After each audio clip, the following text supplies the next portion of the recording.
Explaining to my grandma that I write LinkedIn posts for a living is an impossible task. But this is also the same problem a lot of founders run into because nobody knows what they're building.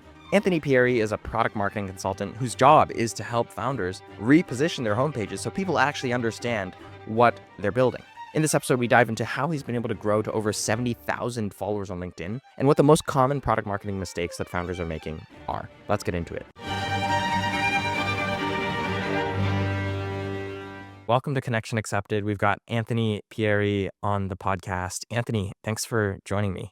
Thanks so much for having me. Super excited to be here.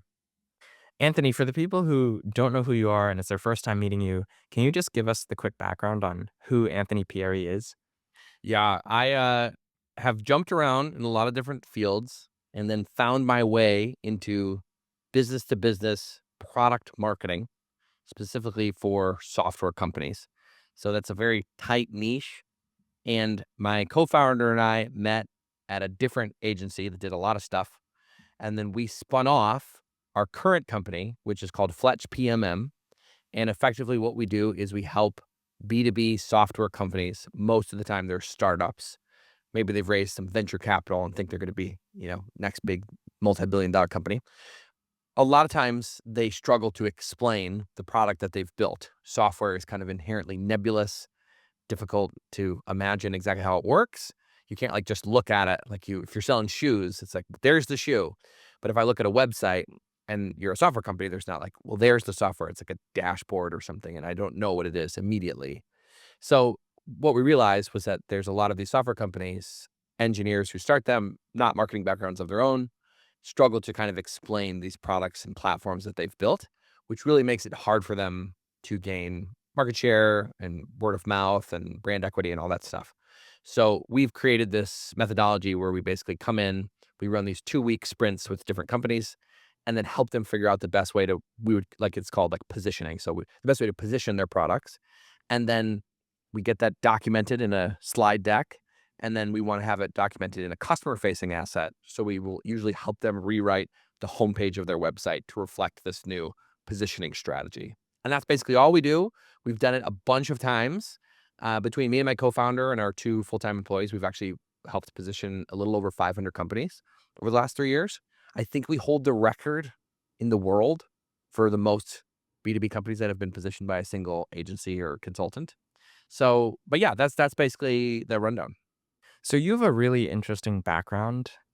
Do you want to talk a little bit more about how you even got into the marketing space to begin with? Yeah, I definitely can. So I had about 10 years or so. I used to work for churches. So I was first out of high school.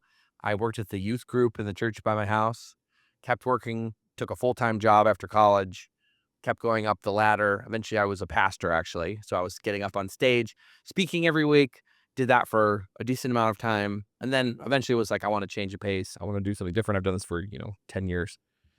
I want to see something else. And so my background was always included elements of creating content. So when I took a very entry-level sales role at my last company, I met my now co-founder. And when we were ideating about starting this business, he brought a lot of the startup and technology company experience. And then I brought a lot of the content creation experience.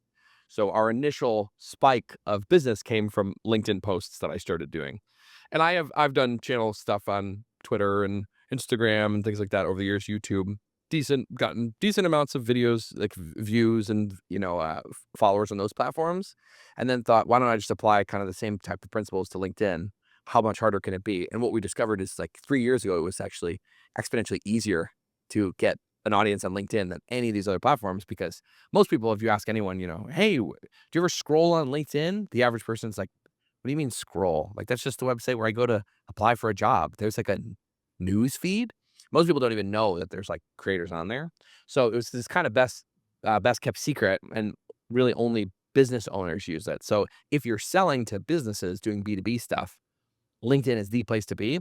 And the barrier of entry, especially 3 years ago, was so low. The content bar was at the floor. So any amount of interesting stuff that you did immediately would get huge traction. And actually, the first 2 LinkedIn posts that I ever did, both of them went viral right back to back, and we were freaking out. And then obviously we had a lot of that didn't go viral and weren't great, but it was enough spike that we were like, there's probably something here. So we kept kind of pushing ourselves down that path, trying different stuff, and then eventually found this niche. And that's how we've been able to build our audience. That's incredible. And today, does most of your customer base come still through your LinkedIn posts, or how have you guys thought about the marketing strategy for your services when you're trying to reach these software clients? Yeah, it's mainly LinkedIn. I would say probably 95% LinkedIn. And then maybe 5% is referrals, but it's still people from LinkedIn or former clients that found us from LinkedIn. But we don't do any outbound sales. We don't do any cold DMing. I will say we will do the occasional like speaking at a conference. I'll do podcasts like this from time to time. But yeah, the bulk of everything is coming still from inbound from our LinkedIn content. And we don't really do any paid LinkedIn stuff either. It's really all just organic. Wow, that's incredible. Does your co-founder also post as actively as you, or are you kind of the marketing guy? No, we both do. So I have slightly more followers than him, but we're both kind of in the same ballpark. Right? So I'm at around like 70 something thousand. He's around like 65,000. But it's basically, yeah, between the two of us, that's what drives almost all the demand. And then people will come on the calls, and they'll be like, oh, I've seen your co-founder's content or I've seen your content. So it's a nice even split. It's really cool that both of you are really actively posting on LinkedIn because the combined strength of your audiences, I'm sure, drives a lot of traffic and inbound demand. I'm curious, do you guys follow any kind of posting strategy, or when you think about the content that you're both going to post this week, is it like, you post whatever you think is interesting and I'll post whatever I think is interesting? Or do you guys have a meeting where you're like, okay, you're going to post this and I'm going to post this week? It's very loosey-goosey and kind of has been since the beginning. We don't really have a cadence. Some weeks we post a bunch, some weeks we don't post that much. It's really the speed of the insights is what drives the amount of posts. So we sell a very expertise-based business. And early on, we heard some quote from a guy who said, if you want to sell an expertise-based business, you have to publicly demonstrate your expertise, which is the opposite of a lot of people who sell coaching services or consulting or whatever it might be, where they hide everything behind the paywall and they're like, you have to pay to see my expertise. We took the opposite approach. It's almost sort of like if you're familiar with open source software, we say, this is exactly how we run our sessions. This is our framework, our methodology. Here's insights from client projects. We share it all freely, thinking that people will probably pay for the implementation because people will see it and they'll say, wow, I get this, but this looks like it's going to be a lot of work, can be pretty confusing. Clearly, they understand it because they're sharing it all. So we should just pay them to do it for us. So that's what drives a lot of people to join. And then in terms of the individual posts, like I was saying, it's really once we have an interesting insight to share, we will try to get it out as fast as possible.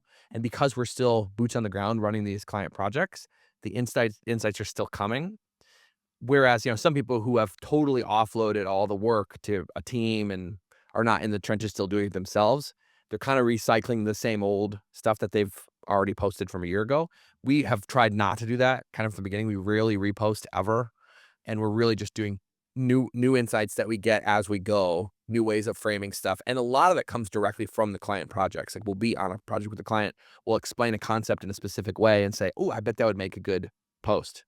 Or we'll create something to make a point to a client, like to explain some sort of topic. And then it's like, oh, this deck that I just created to share in this client project, that actually probably would make a good carousel for LinkedIn. Reformat it to be, fit all those things and they get it out there. That's really cool. And I think you hit on such an important point around how hiding your expertise and knowledge behind the paywall is actually counterintuitively, it doesn't work as well nowadays as giving out as much value and insights for free. Reminds me of like the Alex Hormozy approach of just giving so much value that people are just like, wow, like this guy knows so much. He's a thought leader in the space, and then they want to come work with you directly. You mentioned earlier that you guys now have a team of 4, right? 2 full-time employees. What do those employees do, and how do you guys operate as a pretty lean agency working with a lot of software clients? Yeah. So we don't want to be the only ones running these projects forever. So we've tried to scale back how many in person, or I should say on Zoom actual sessions we will run. So when we do these, we call them positioning sprints. It's basically 2 weeks with each client, and that includes 4 live calls and then some in-between work that we're passing back and forth with the client as we're pulling together the strategy. So, a year or 2 ago, me and my co-founder would each be doing 2 different companies per week. So I'd be meeting with one company in the morning 4 days a week, and a different company in the afternoon 4 days a week, and my co-founder do the same. And the mental tax that takes on you is obviously pretty high. It's like a pretty big slog just to keep all these things in your head, with all these different moving pieces. But, you don't want to say no to clients. So eventually we were like, okay, well, we don't want to do this forever. We were learning a ton when we were making the model and the framework and stuff. I think the amount of companies we were working with directly was a huge input to that in a good way, like almost like training an LLM. The more data you give it, the better you can make it, the more robust, the more edge cases it can handle.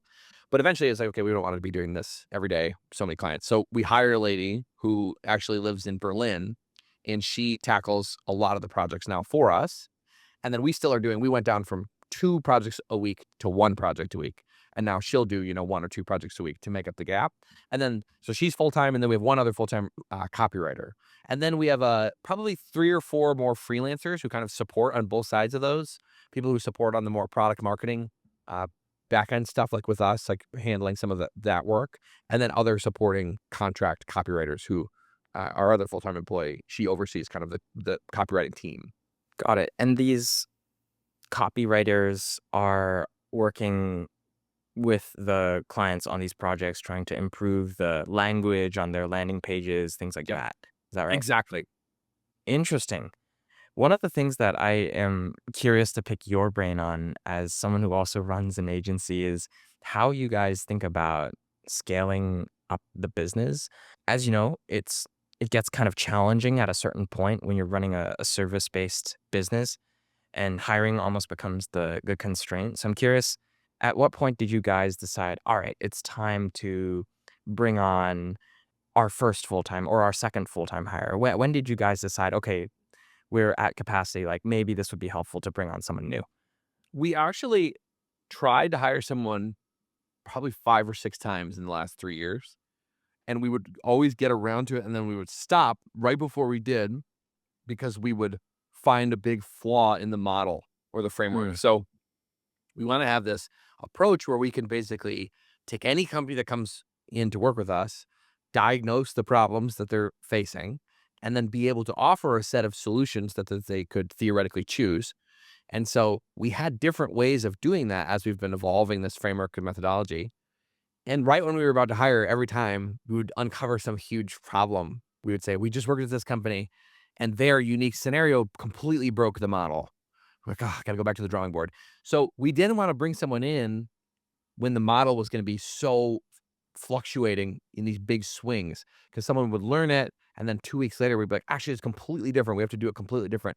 So we didn't want to have that whiplash. So we really wanted to wait to hire someone until we had really dialed it in. And we're still making tweaks. Like the frameworks that we're using, we don't want them to get stale. So we're still making them better and better and clearer and more concise and more powerful and robust and all these different things. But they're not these giant swings anymore. Like it's like more nuanced tweaks to make them better. And so we're like, we probably could hire someone now. And the challenge that we're running into now, as anyone does this, when you have this founder-led company, people come, I want to work with Anthony, I want to work with Rob. Now telling them, well, we actually would rather you work with this person on our team. How do you manage that tension? So we've tried different things so far. Some have worked better than others. The one that's working now is that we say, you can still work with me or my co-founder. We'll still run the sprint with you, but it's just, you're going to have to wait a little longer because of the availability. So like I'm booked until, maybe mid-March, same with my co-founder.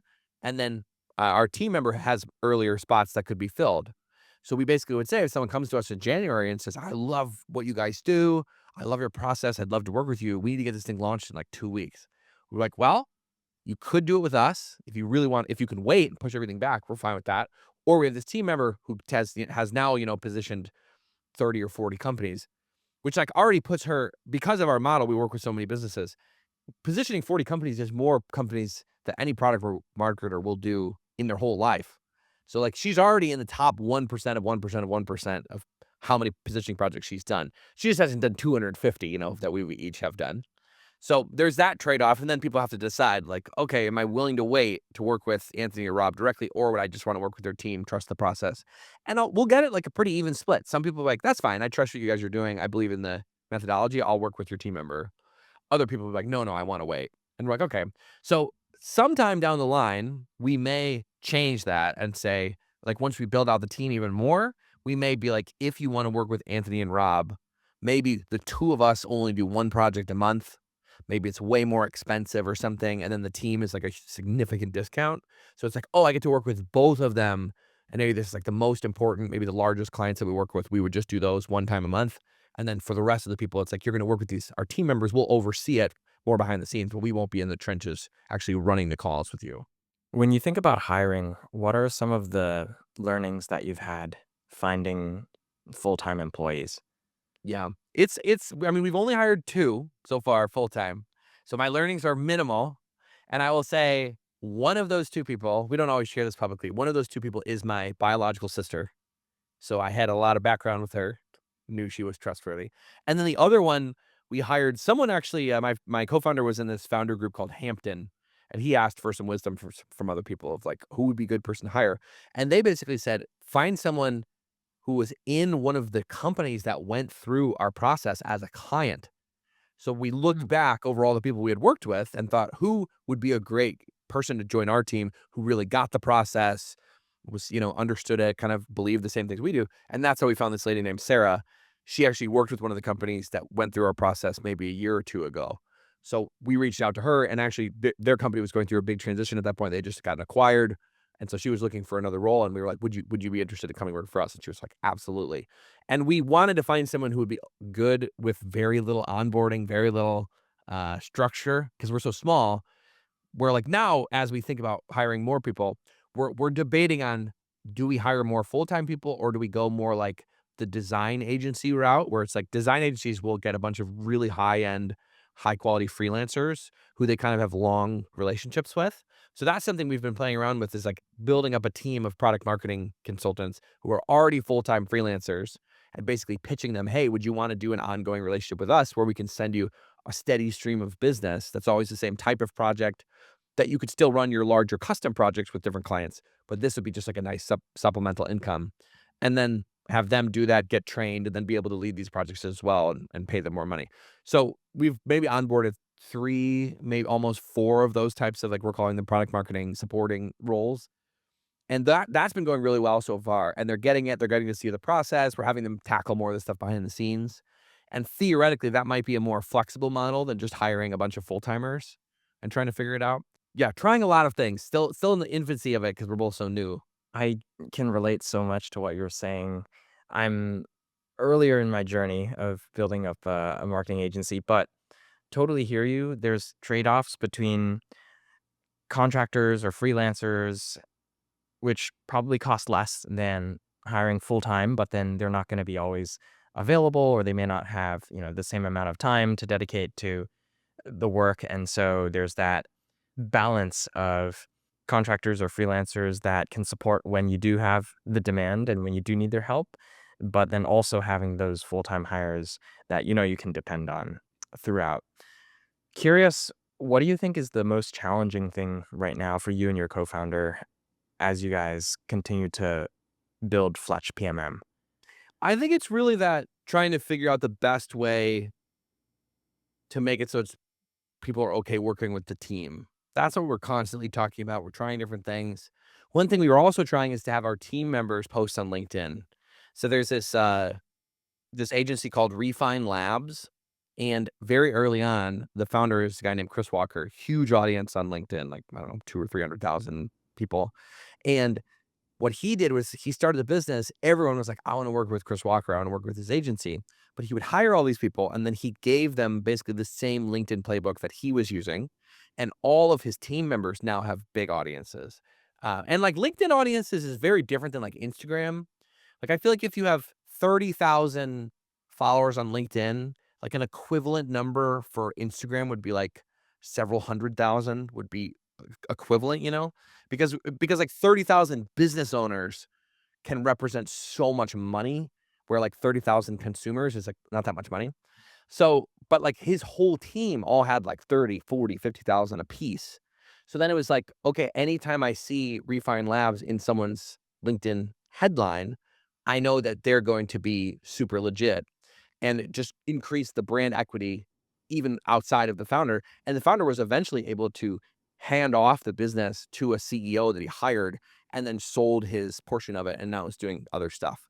So like that's kind of the long game. Not saying we're going to sell it, but the long game is to be like, can we increase the brand equity of Fletch, the entity, not just Anthony and Rob's personal brands, by maybe spreading it across multiple team members, having them all show up as their own thought leaders. And it's like, wow, everyone I see who has Fletch in their profile is super insightful and seems like they really get it. I want to work with that company. And I guess anyone, I don't really care who I work with because they all seem super legit. That's such an interesting point, Anthony. And employee generated content, whatever you want to call it, is something that I think is very new right now, but can be very powerful. And the people that are able to get their team members, their sales team, other folks to post besides just the CEO or besides just the founders are really onto something. But I also think there is some challenges around getting people to post. And one of the things that Daniel, my co-host, and I have talked about and heard from some of our other guests is that it sometimes can be challenging to convince employees to post if they aren't incentivized to. Because unless you have some sort of program in place where if they post, they're going to see some sort of benefit, then it's hard to convince them to put themselves out there, and it is their face still at the end of Yeah. the day on LinkedIn. So how do you think about that? And I know maybe for you guys it's still in the ideas phase of how do we spread the brand equity, but I do like where that's headed. Yeah, I think it's different for consultancies. So for example, let's say I work for Stripe, which is like a payments platform. And Stripe's like, we think we really want to get employees to post about Stripe. And so I start doing posts about like payments processing and different vendors and stuff like that. Yes, I'm helping maybe get more business for Stripe, but that's not really doing anything for me personally. The thing that I think makes it slightly more attractive to a consultant who specializes, let's say, in positioning or product marketing, the field that we're in, is basically it's like you're going to get to piggyback off of our credibility, where we are seen as an industry leader in product marketing for B2B companies. Your whole background is in B2B, your whole background is in software. Any posting that you do where you borrow our credibility and then it goes on to you, and now you're seen as this super legit product marketing person. If you ever leave our company, your job prospects will be a lot higher because you'll be able to say, "Oh, I'm one of X Fletch employee," which in our little sphere, we're only hiring people from our sphere. That actually carries a little bit of weight. So people say, "Oh, you're like even our team member Sarah, she's gone to a couple of these product marketing events and stuff like that. When people hear that she works for us, instant credibility. They're like, "Wow, this is amazing. Like, you must be so legit." So, like, even that company, Refine Labs, almost all the initial people who built their audiences with Refine have gone on to do their own stuff. Maybe they work 3 years at the company, then they go on to do their own thing. Many of them have landed really great jobs in companies that are kind of in the space, or have gone out to be their own consultants and we're able to piggyback off in the audiences they've built.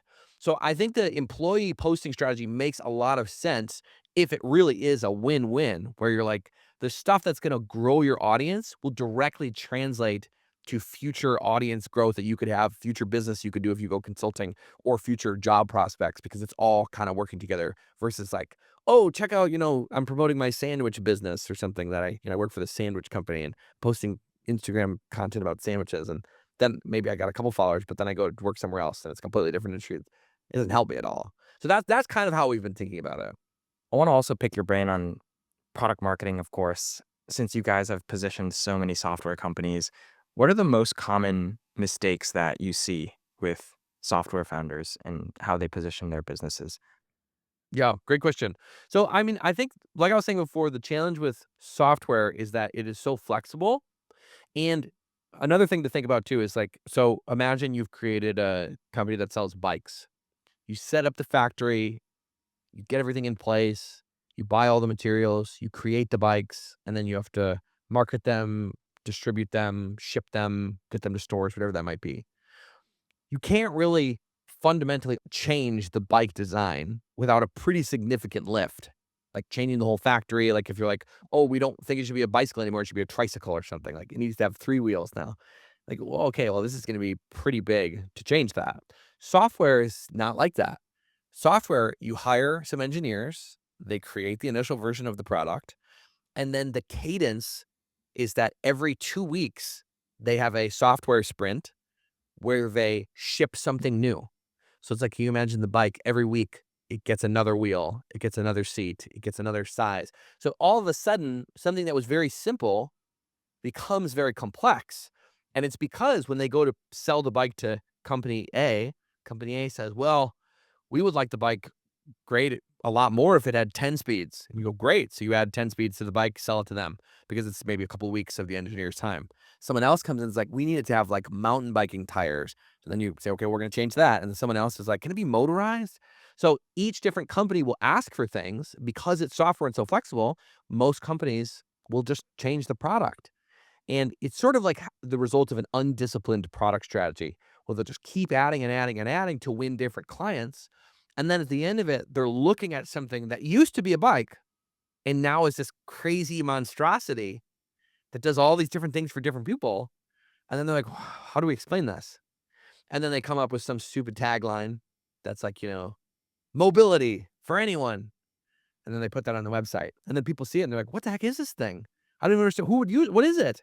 And that's what happens to all these software companies. Like they keep adding on their product. Something that made sense and was really easy to understand at the beginning has become this massive platform.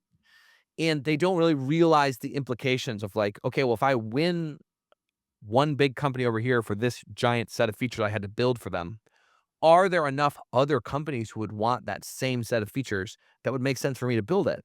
Or is this kind of just bespoke to win over just that group? And so most people don't think that way because they're not marketers, they're engineers. And they're like, could it be done? Oh, it could. Great, let's do it. Then they go and close the deal. But eventually it gets to this point where the product is this massive platform. Nobody really wants to buy all the different things in it. But now they want to sell all the things that are in it because they're like, well, before we were this little point solution and we can only sell it for X amount. Now that we're this giant platform, we should be able to sell it for 100 times that amount. But is there really a market for someone to want every single thing you've now added for this giant platform? And a lot of times there isn't. So that leads to these really confusing homepages, really confusing marketing language, really ineffective sales and outbound strategies and things like that because the messages you have to pitch are so broad and unspecific, but people buy very specific things for their businesses. So they'll be like, hey, would you like help growing your company? Our software platform can help you grow. And you're like, I'm sending this to the spam folder. Or at the beginning, it would be something very specific, like, hey, are you trying to get this specific compliance certification? And like, I am. Like, we can help automate the whole thing. Like, that sounds great. And then they would take the meeting. But you can't just stay the small point solution. So it's like that's the struggle that a lot of these companies fall into, which then leads to these really complicated positioning problems. That was so well articulated, Anthony. I don't have anything to add to that. I can tell you're a positioning expert. And anyone who's listening who maybe runs a software company, I know there's a lot of founders that tune in. Definitely go talk to Anthony if you want him to take a look at your homepage. Anthony, I want to pivot to very specifically LinkedIn now. You've been using the platform for a long time. You've grown your following to over 70,000 followers. Is there anything about LinkedIn today that you wish they would change? Oh, yeah. I mean, there's so many things. I wish they would. Small things are like the whole platform has become post after post of comment growth playbook, and I'll send you the growth playbook. And then it's 500 comments of people just being like, growth playbook. I think this is a problem endemic on other platforms too. It's not just LinkedIn, but I feel like you could very easily tweak the algorithm to make it so that those posts don't work. It's an engagement farming hack. Like, oh, look at how many people commented on my post. It must be really engaging, and thus we should give it a ton of reach. But it just degrades the quality of the platform so much to have every single post just be like comment farming or whatever you'd want to call it. It's like that's one thing that would probably make it a lot better. I also wish that there was a way that you could understand, are these impressions of seeing it, are they just my existing audience? Or is there a way to reach new people? Because what ends up happening is as you grow, you get in a little bubble. Like I see the same 20 people's posts, and I'm sure it's the same thing for a lot of my posts. It's the same people are seeing them over and over and over again. Where it's like I'm sure there are more people who could be reached by this audience, but the content is really just going probably to my existing audience. And like you could see this in like me and my sister who works for the company. She'll post something adjacent to what we work with, right? Stuff about copywriting for B2B companies, things like that. Very similar style, like we're all using kind of the same Fletch design aesthetic. We'll both post it. Let's say they both get 30,000 impressions. She'll get 300 new followers and I'll get 9 new followers. And it's like clearly the 30,000 impressions are going to 30,000 of my existing followers, and hers, because she's very new, are going to all new people. So I don't know if there's a fix for that, but I wish there was a way that you could sort of do something like that. It's also funny, there's some people who are building startups on top of LinkedIn. Like the DM experience is horrible on LinkedIn. It's like so clunky. You'll archive a person's DM and then it'll come back all of a sudden, like there's buggy and things like that. There's a guy named Mitchell who created this company called Condo, which is basically just the LinkedIn DMs, but in like a really nice modern interface. And I pay for Condo, and whenever I need to do a bunch of DMs, I'll go into there, and it basically is just a front end on top of LinkedIn. And it's like, LinkedIn's shipping these silly games, like they have these weird puzzles. Like, who's doing LinkedIn puzzles? Like, you could have used those engineers to fix the DM experience so that people like Mitchell don't have to go and make entirely separate products to fix this. Another lady I know, she just started a company called Scoops, and it's basically when you save a post on LinkedIn, you're like, oh, this is so helpful, I'll save it. The save folder is impossible to find. Like, gun to my head right now, where's the save folder? I would not be able to find it. So she built a whole product that's just like a layer on top that shows you all your saved posts. You can organize them. You can put them in folders. Like, there's so many things in the product that you think they could just fix, that they just don't. Like, and it's also one last funny thing is like, people always say, oh, features are so easy to copy. Like, oh, you launch a new feature, all your competitors are going to launch the same feature. And I'm like, that might be true, but it seems like it's not easy to get them right. Like, we all like Spotify Wrapped, where at the end of the year, you have your Spotify Wrapped. That's like, here's all the music you listen to, and it's super fun and engaging, and everyone shares it on their stories and stuff. LinkedIn did their own wrap, and almost all the stats in the LinkedIn wrap were wrong. Like my brother, he posts on LinkedIn. He's got a decent sized audience. He's got about 30,000 followers. LinkedIn told him, you gained 90,000 followers this year. And he's only at 30 total. And I'm like, you're a multi-billion-dollar company. How could you get these things so wrong?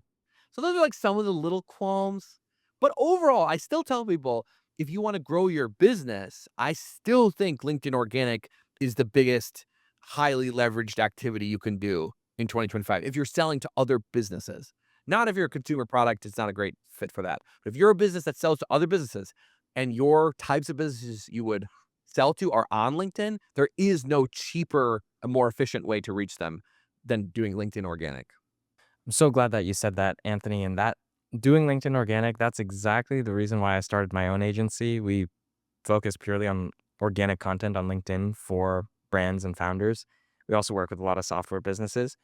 And I wanted to ask you though, on that point, if I'm a founder, say I run a software company and I want to start leveraging LinkedIn organic for my marketing, I'm overwhelmed. I don't know what to post. Where would you start? Yeah. It's really, you have to have some sort of insight as to a problem that you have some insight around how to solve it that people maybe have overlooked. The more you can take something that's like modern wisdom, modern advice that is like best practices that's actually not very good, and show that this thing that everyone kind of believes is actually really leading you astray, that type of content performs really well. So, for example, when we were first looking at people's homepages and we're like, why are all these companies so confusing? There's another big reason why, other than the one that I described before, where it's like the product's getting bigger and bigger and bigger. Another big reason that people struggle to explain it is because there's this really common wisdom of, they say, start with why. You probably heard that Simon Sinek guy. He wrote this book called Start with Why. People don't buy what you do, they buy why you do it, all this type of stuff. And that gets translated to like lead with the benefit, lead with the business outcomes you can drive. And so when people see that, they put on their homepage, increase your revenue with our software product. But that doesn't tell me anything about what the product actually is. So we would do all these posts about, hey, starting with why is actually not a great idea for a software company, because especially if you're a startup, nobody gives a rip about your why. Because people would post like, about their company's vision and mission, and like, we're here to transform the HR space. We're going to totally overhaul the way that logistics are done, or whatever it is. Nobody really cares. People are like, I just want to know, is this software going to help me in my day-to-day life? And when they're like, we're going to grow your business, they're like, okay, but that's what everyone claims. What do you actually do? So for us, it was this contrarian take to say, actually starting with why is leading you astray, putting a bunch of examples of websites that start with the why that are so confusing and vague that nobody would care about them, and showing that those types of posts really, really do well. So it was an insight related to the service we deliver that got a lot of traction. So if you're going to go and promote your business on LinkedIn, you kind of want to look for what are best practices, general things related to the field of what you do, and find why you think those things are broken, and then post these kind of contrarian things that alter people's perception. That type of stuff goes really, really well on the platform. And there's a lot of stuff too that people do that's kind of hacky to get more followers. But in my opinion, they don't necessarily translate to the right kind of followers. It's like posting selfies or posting personal stories. Like that can work for some people. I think to me, I'm like, especially if you're in a consulting or coaching or freelance contractor business, I think that's seems like a waste of time. Like, we've gotten to 77,000 followers. I've never done a post like that. No selfie post, no personal story post. No, this is what my friend's wedding taught me about B2B marketing. None of that like LinkedIn lunatics stuff. It's all just been like stuff related to the expertise, insights about the market, insights about things to help people do their job better. A lot of how-tos. Like, there's a lady named Wes Ko. She works for a company called Maven, or she did. I don't know if she's still there. Brilliant, brilliant woman. And she came up with these two phrases that we used at the very beginning. You should have a spiky opinion. So that's kind of along those lines of the contrarian stuff I was talking about. And then a super specific how. So when you create content, show people how to do something in a very specific scenario, very detailed way, like not a high level thing, like really, really specific. Those also perform really, really well on the platform. And like even just putting how to in the title of a post, done a scientific test on this, but like I bet you if you did some sort of A/B test, not using the phrase how to and using the phrase how to, I think the how to's will outperform it probably 2 to 1. I really like that point about the spiky opinion, which is probably going to be a little bit attention grabbing, but then you back it up with providing a very specific how. And so you're giving that value. So it's not necessarily clickbaity because you're still delivering on a promise. And with that spiky opinion, you're hopefully beating out the hundreds of other posts in the feed that sound a little bit more generic or a little bit less interesting for someone to invest their time in. Anthony, it sounds like you take a very value driven, insight driven approach to your content. And anytime you are posting something, it's either taking knowledge or insights from your existing work with clients or posting about a common pain point that these software founders may have, and then giving them a really detailed how to or insight that they can action either today or in the near future. So, very, very much actionable and builds your own credibility and authority. Anthony, I know we've talked a lot about LinkedIn, about Fletch PMM, about positioning. Is there anything else that you would like to share with the audience today that we haven't covered yet? Well, I think those are the big things, right? But I do think also, I think you said, oh, do you have a lot of people who have their own freelance or contracting consulting agencies who follow you, I'm assuming? Yeah, we have a mix of founders and agency owners, people that run businesses where LinkedIn is a pretty important marketing channel. So I think one probably like our biggest learning over the last 3 years is if you ask people what sounds scarier, and these are two different scenarios. What's a scarier scenario? People think you do less than you actually do, or people don't know what you do. And most people, if they're really honest with themselves, they're more afraid of the first one. I don't want to be seen just as this little point solution. I don't want to be seen as someone who can only do this one thing. I would almost rather them not even know anything about me. When we are like, that's the biggest mistake you could possibly make. It is infinitely worse for people to not know what you do at all than for people to think, oh, they're the ones who do that thing, that little thing. So every company, whether you're a product company, a service company, has a decision to either fight that urge where people want to put you in a bucket, box you in. You can fight that, or you can lean into it. And we think the best decision is to just lean into it. So a lot of software companies, right? They'll be like, there's a company called Gong. They got really, really popular because they were the first call recorders. The little thing that joins your Zoom call, records the meeting, gives you notes. To this day, most people think of Gong as call recording. And if you read Gong's website, you could imagine that they are very upset that people mainly still think of them as call recording because they've expanded the platform. So we do so much more than call recording, and they're constantly fighting it. But now when they encounter new people who didn't know them before, they're greeted with this gobbledygook. It doesn't make any sense. What the heck is this thing? And they have all these jargon and stuff like that. And they've lost that initial wedge, that initial Trojan horse method of getting a spot in people's minds. And I think the growth starts to slow when you get to these points, because the thing that people knew you for, it's actually, that's your biggest win. It's like you if you're a singer, you would rather have a one-hit wonder that everyone associates you with than have no hits at all. Sometimes companies are amazing and they can have multiple hits, right? Like someone like Apple, for years, they're the computer company. Then they come out with the iPod. Oh, now they're the iPod company. Then they come out with the iPhone. They're the iPhone company. Like each giant win repositions, changes people's perception of what Apple is. Most companies can't do that. Most companies will get one hit.